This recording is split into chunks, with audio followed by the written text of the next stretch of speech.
my first day of uni, my first year tutor sat us down and gave us a study by a well-respected and revered psychologist, a man called Daryl Bem. Bem had been at the forefront of research concerning how our actions and decisions affect our view of the self and who we are as people. In the 70s at least. His latest study was resurrecting an old debunked question about extrasensory perception. He argued that the study demonstrated that human beings would react positively to an erotic image, even if we couldn't see it. Put bluntly, we are all psychic when it comes to seeing porn. This was published in a peer-reviewed journal.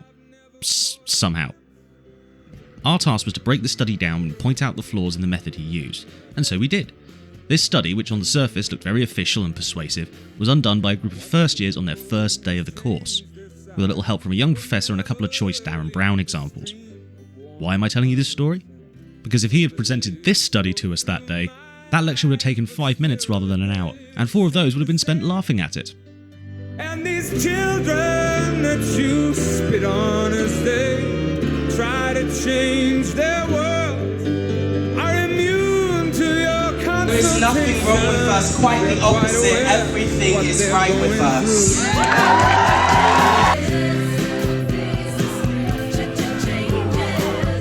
Tell them to grow up out of it.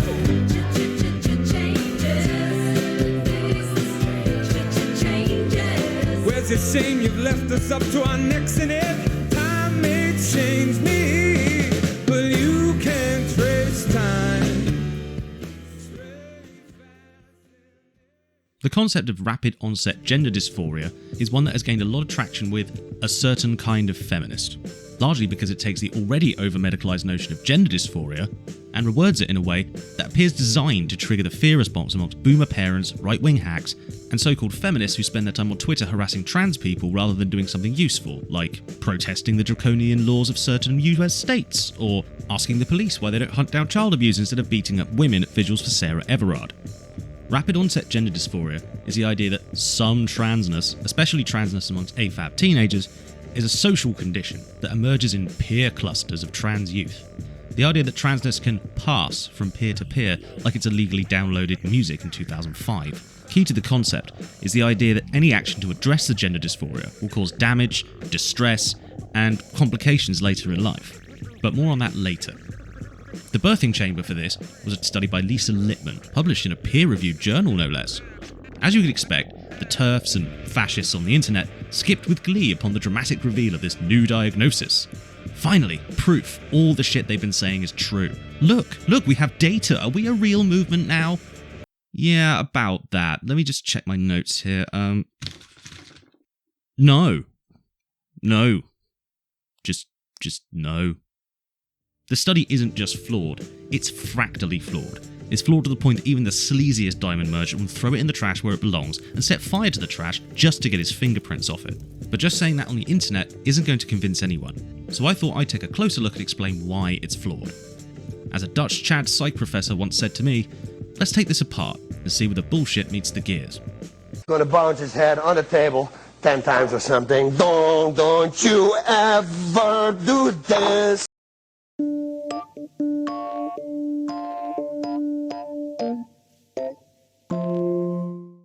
ROGD was coined by Lisa Littman in 2018. It is worth noting that she is not a psychologist. She does not have a PhD in psychology and is in fact a medical doctor who, despite claiming to be a researcher on gender topics, only has one paper listed on her website. This one. Oh, and a revision she was forced to put out later that changed nothing but was worded a bit nicer. The study consisted of an online survey designed to ask the parents of trans youth about their child's experiences. Now stop there for a second. You feel that? That strange sensation, that wafting smell. Even if you don't have a psych degree, you probably feel it, right? That sort of unease. This is your bullshit liar detector functioning normally, but put a pin in that for now. The parents of the trans kids were asked questions such as when their kids had reported feeling trans, to how many friends they had who were trans as well, how their kids reacted to emotional experiences, what websites they had been looking up prior to telling them they were trans. Tell us your experience of their experience. Everyone lost their fucking minds over it, so surely there's something, and I finally go and read it, and it's just a bunch of fucking parents' opinions. There's nothing there. I can't fucking believe this. Amazingly, they found that a lot of the kids' gender dysphoria had appeared suddenly, out of nowhere. The parents recognised no gender dysphoria in early life. The child was totally normal before, right? Never expressed anything to me before, and then all of a sudden, boom, they're not my daughter. Okay, let's get the obvious one out of the way. Do you remember being young, living with your parents? How much about your inner emotional life did you tell them during that time? Honestly and completely. Did you tell them straight away when you lost your virginity? When you first fell in love? When you first got drunk or stolen booze and wound up blowing a guy you didn't even... Anyway, my point is, parents are not the best source of information about their teenager's internal emotional state. This study relies entirely on everything the parent says and thinks being correct, honest and unbiased. Taking a subjective opinion and treating it as objective scientific fact is something you learn not to do from day one of elementary English. This is literally the first hurdle, and this study breaks its legs tripping over it. Self-reporting bias is a well-known concept not just in psych, but in the world. Ask 100 people if they're racist, 100 people will say no. Even Charles Manson didn't consider himself racist, just privy to information lesser mortals did not possess about the inevitability of a race war to come and how the Beatles were warning us, man. Self-reports are used a lot in psychology, but a good study or diagnostic method will take reports from various people and cross-reference them to ascertain the truth from different angles. ADHD diagnoses, for instance. This is especially true when it comes to politically charged topics. People are unlikely to admit something they think will make them look irrational or immoral. This, however, isn't just a self-report. It's a self-report of a subjective experience based on their perceptions of someone else's experience over their entire childhood. This isn't a little room for error, it's a hotel of rooms for error, all filled with people fucking.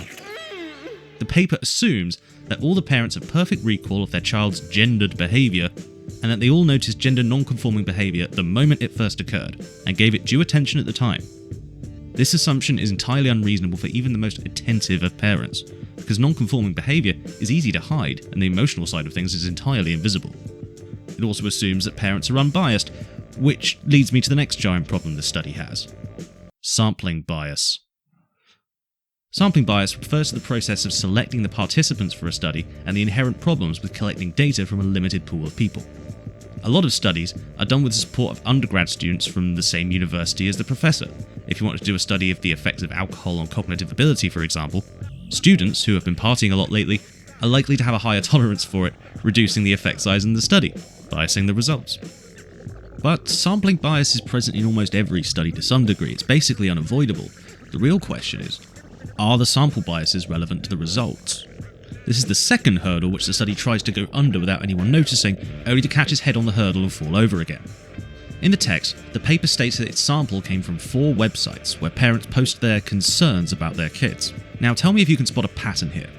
The websites include Fourth Wave Now, Transgender Trend, Youth Trans Critical Professionals, and the fourth is actually a Facebook group called Parents of Transgender Children, which I can't get into, so it's impossible to say how biased they are either way. The study claims that all of these communities are safe places for concerned parents that are left-leaning and pro-gay rights, or at least that's what their about pages say. Calling a sample unbiased based on a self-report with no other measurements is not how good science works. When studies are conducted for biases in the media, they don't just read the about page of the Daily Mail and assume, oh well, this is perfectly fine. They look at what the articles themselves say and quantify it based on a set of criteria. They didn't do that for this study, they just took transphobes at their word and that was it. Even a cursory look at these websites and the language they use is kind of evidence they're not acting in good faith, but Lippmann's study refuses point blank to even consider that. Lippmann then sent a call to action to these sites and asked parents who have concerns about gender dysphoria diagnosis to stand up and engage with their study. This means that the people who are most likely to give up 30 to 90 minutes of their time on this study are likely to be those with the highest emotional investment in their concerns. This isn't how good science works. In fact, it's not how good anything works. Even Fox News polling is more scientific than this. The websites they pulled from are largely full of scaremongering, poorly researched blog posts and personal stories from parents about how much their children being trans destroyed their family. Can you see how the sample might be somewhat iffy here?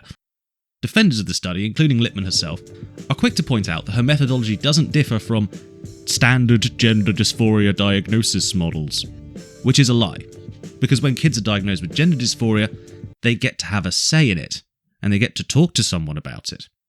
So to summarise so far, the existence of rapid-onset gender dysphoria is based on the opinions of parents that frequent anti-trans and TERF sites and are so concerned about their child's diagnosis that they felt the need to give up 30 to 90 minutes of their day in order to answer a bunch of poorly worded questions about a subjective experience they have no way of knowing about. Yay, science. The study falls flat on its face twice before we even get to collect the data.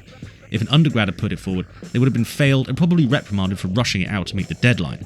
The fact that they made up a diagnosis for journalism to buzzword about is just the egotistical icing on the cake. The scientific community that caught wind of this was so pissed off that Littman was forced to introduce a correction and remind people that this wasn't an attempt to create a new diagnosis. I promise, bro, like for real, I wasn't trying to do that, no. There are some great critiques published since, tearing this study a new one for its lack of scientific validity and its cavalier attitude to the issues that face trans youth, which I will post in the description for those who are interested. So why then, Mr. Smart-sounding British accent haver, did a peer-reviewed journal publish this in the first place? If it's so bad, why didn't they just stop it? Well, PLOS ONE is not like other journals.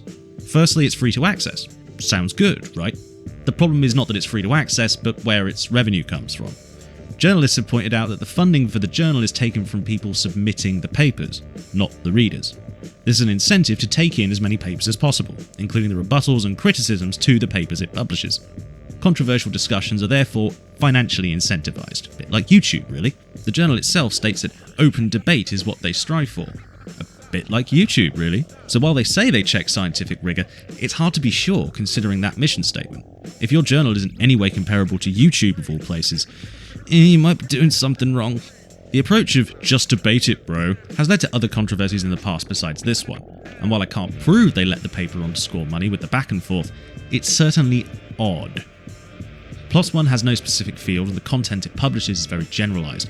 Had it been a psychology-focused journal, they would have recognised the problems with it immediately and not the next year after a bunch of angry letters and responses from actual experts on methodology.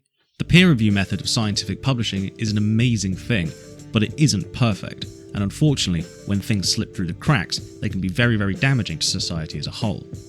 With the study being such a broken disaster, it almost seems irrelevant to discuss what they claim to have found, but as a great man once said, people don't read scientific papers, they check out the blogs or videos of people who they already agree with and they tell them what the science said. And I mean, same. So let's put ourselves in the position of a hack journalist or right-wing pundit and ignore all the basic flaws in the design and execution and the descriptive language used and the premise and... What did the hack TERFs and transphobes see in this study that got their metaphorical panties all up in a bunch?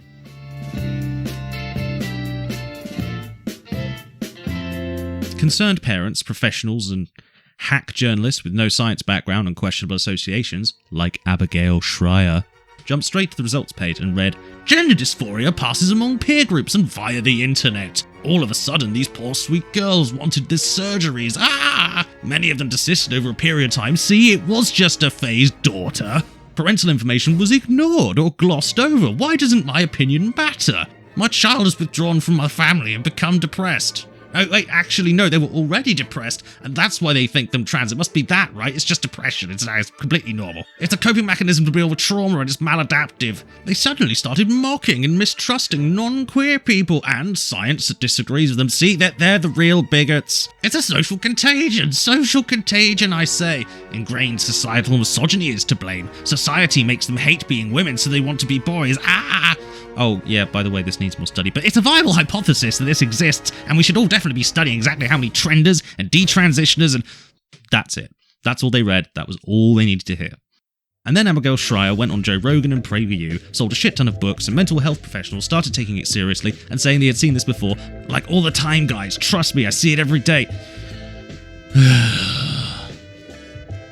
Confirmation bias is when you have an idea that already exists in your head, and when you look at a piece of information that seems to prove it true, you accept it without really thinking about it too much. We all have this. It's part of human cognition after all. The brain likes to take shortcuts to understand things quickly, and it's easier to take the fast route most of the time. For this reason, the scientific method is based on coming up with a hypothesis and trying your damnedest to prove yourself wrong. It's counterintuitive, but that's exactly the point. Your intuitive senses are flawed because you are a single being, with biases and assumptions that can be very, very wrong. especially when you don't notice them. The alleged journalists who read this paper essentially went, aha, I thought this whole trans thing was happening a bit fast, now I have proof and a fancy sounding name that sounds scientific. So they immediately began running their mouths to anyone who would listen, trying to scare the shit out of parents and get them to buy books and read articles. This happens with a lot of research, not just trans-related stuff, but when the topic is controversial politically, and especially when it involves the treatment of children, it makes for a much faster and more aggressive spread of misinformation. Because aggression is a response to threat. Just look at the anti-vax movement for a similar pattern. And as inevitably is entropy itself, with all misinformation, it eventually gets repeated ad nauseum by the right wing and exaggerated to the point that every trans person, especially trans teenagers, has been corrupted by the SJWs into believing delusions. Delusions! We don't believe in those here, only the facts and logic. Oh, and by the way, God is real and trickle-down economics totally works, guys. Give tax breaks to billionaires because they're better than you. I mean us. Us. I meant to say us. Cunts. Sorry. Chronically unproductive neurotic transphobes, like Abigail Schreier, were desperate to put this one study out there and ignore the rest of them. They used some quite underhanded tactics in order to convince the world that all teenage girls were suddenly at risk of being transed by their friends on social media, leaving them barren, incapable of giving them grandkids and doing themselves irreversible damage. Some choice quotes from this important discussion haver include, sure, teenage girls are famous for falling for every hysteria, right? Hasty gender transition, remember we're talking about teenagers here, is now leading to a lot of regret. Teenage girls tend to spread these psychic epidemics because they are... And this is happening to parents all across the country. Teenage girls all of a sudden deciding with their friends that they're trans, wanting surgeries and hormones and getting them. And so I tried to get another journalist to take it up, a real investigative reporter. I'm not. I'm an opinion journalist usually. You know, that's what I've done. At some point, she was wrong. She isn't a boy. She's a girl. You know, this response was essentially, well, only she can know her truth. This is not medicine any longer. It's closer to witchcraft. Littman's study itself takes painstaking effort to extract all the information it can about their child's social media usage, practically inviting them to assume it from glancing over their shoulder, or worse, invade their kid's Google history and write down what they find like they're the NSA. Conservative parents, and even many liberal ones, lapped it up. Why? Because of fear. Not just the fear for their child's safety, which most of them will freely admit to, and certainly does drive some of this. Fear of what they don't know or understand? Sure, that's part of it too. But I think the real fear is that they of all people, might have been bad parents who didn't notice their child was different and that their child felt too scared to talk to about these things sooner. The fear of being a bad parent or being seen as a bad parent is very, very powerful. No one wants to be the reason their kid went to prison. No one wants to be the reason their kid got kicked out of school. No one wants to be the reason that their kid can't find friends or is antisocial. This fear can be so powerful that it bleeds over into paranoia, and you get helicopter parents who are so anxious about being bad at their job that it becomes smothering and has worse outcomes for the kid as a whole. Unfortunately, the world is full of shitty parents. Even those of us lucky enough to have two good ones know a few people whose parental dynamics are unpleasant, to say the least. And the worst thing about shitty parents is that they try so hard to convince themselves they were good parents. So much so, some of them are willing to blame their children for the bad things they did to them as parents. This is speculation on my part, but I think that deep-rooted fear of facing yourself in the mirror and seeing flaws in what you find is why this transphobic and baseless fear-mongering has spread as far as it has. And as long as trans youth are feared and talked over rather than accepted and respected as individuals, this kind of shit will sadly keep happening. So we've talked about why the science is terrible and why it spread so far and wide amongst parents anyway, but this is only part of the problem here.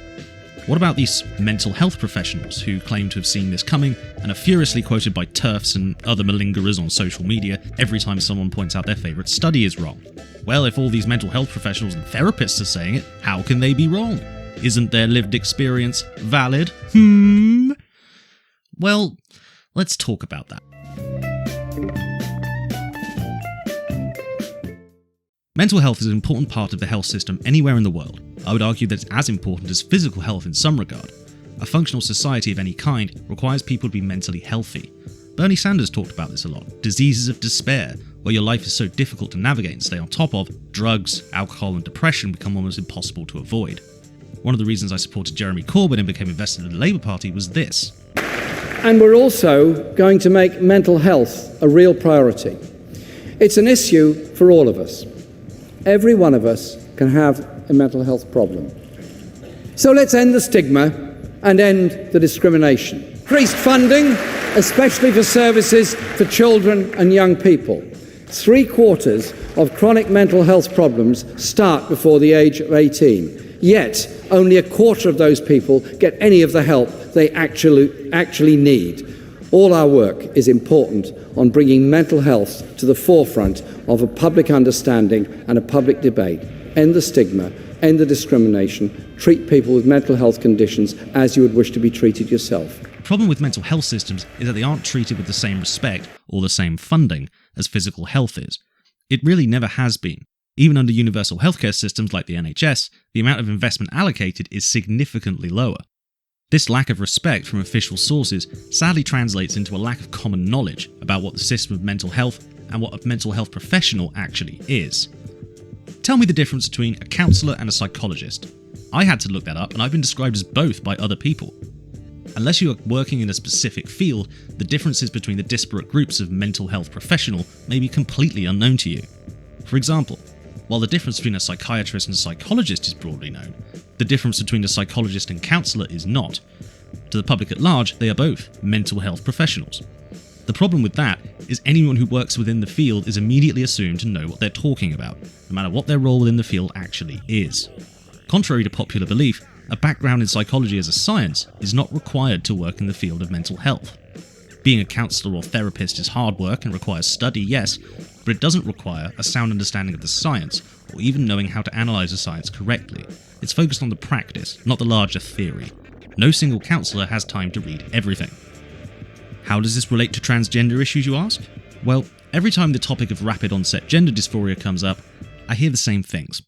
This counsellor says she sees it every day. If they see it, there must be some truth in it, right? That's not how the truth works. Sorry, kids. Truth, in the scientific sense, cannot come from a single person or even a group of people's personal opinions.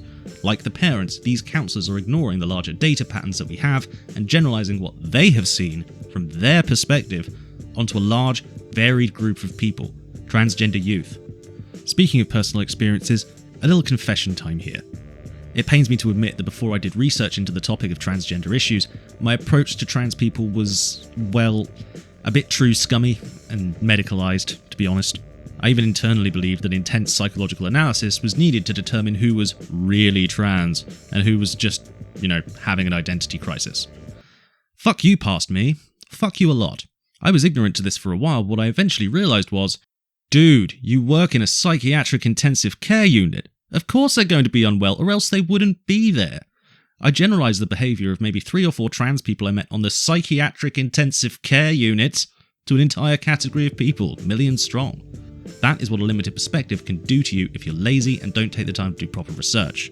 The point of this diatribe is that not all mental health professionals are created equal. Counsellors and therapists, like Sasha here, have a sample bias inherent to their position.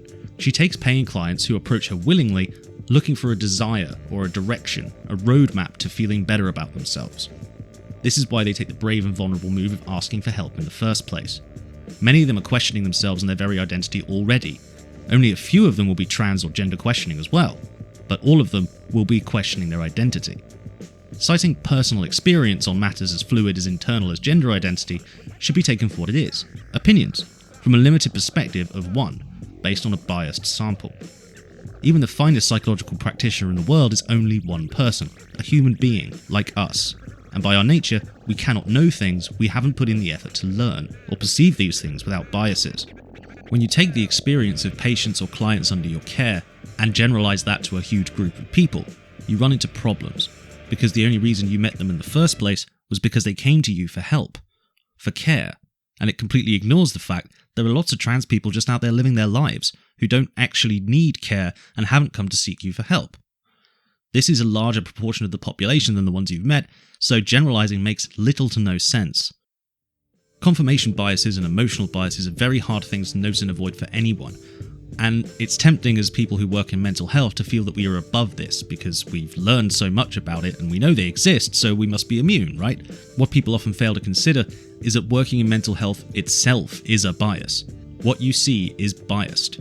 I've learned many things from working on various wards, and sometimes I can even feel my brain trying to cram what I'm seeing into some sort of theory of everything. But it's a hunch. It's never more than a hunch. I can't treat it as any more seriously than a hunch. And if I do, I run the risk of making some serious mistakes with people down the line. There are a lot of personal stories out there, and personal stories can be very powerful to the listener. Even if they don't have scientific truth on their side, they do have an emotional truth to them, because the emotions of the storyteller are completely sincere. I use my real emotions in these videos all the time, but I'm careful to back that up with the science where possible. Personal stories can never be given the same weight as scientific evidence, but once those personal stories reach the general public, they become that original idea in your head and the source of the confirmation bias that leads to trans kids being stigmatized. Sadly, I think the emotional weight of these stories gives them presence in the public mind that scientific data really isn't equipped to deal with.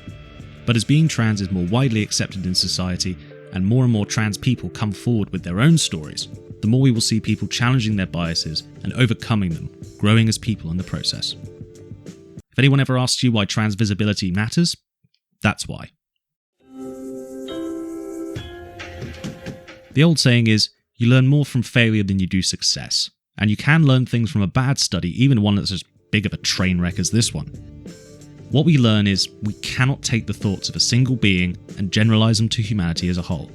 Science and the methods it uses are the best attempt we have to cut through the bullshit of our own biases and find our way to the truth of matters. Flawed and time-consuming as it is, it's necessary if we intend to make the world a better place than we found it.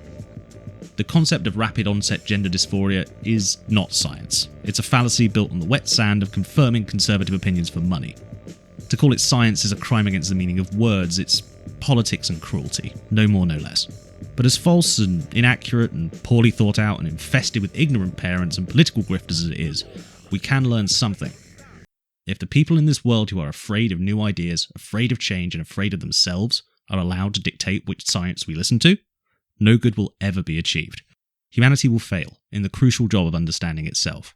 Until trans people and trans kids are respected and understood not for what they are, but for who they are, that understanding will be incomplete, and the struggle for human rights will have to continue.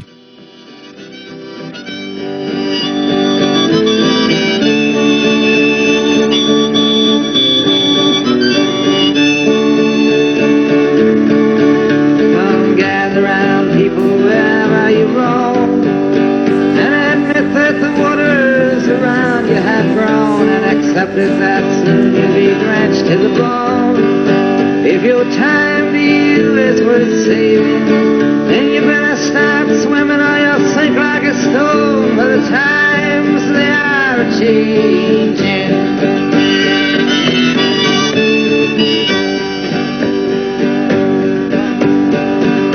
Some writers and critics, you prophesize with your pen, and keep your eyes wide, the chance won't come again. And don't speak too soon, for the wheel's still in spin, and there's no telling who that it's naming.